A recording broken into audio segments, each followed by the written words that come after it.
Hmm?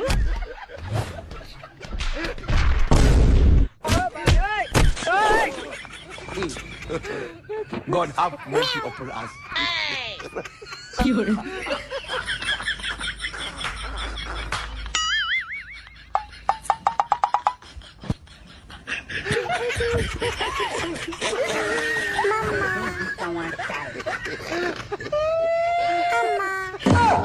Oh no!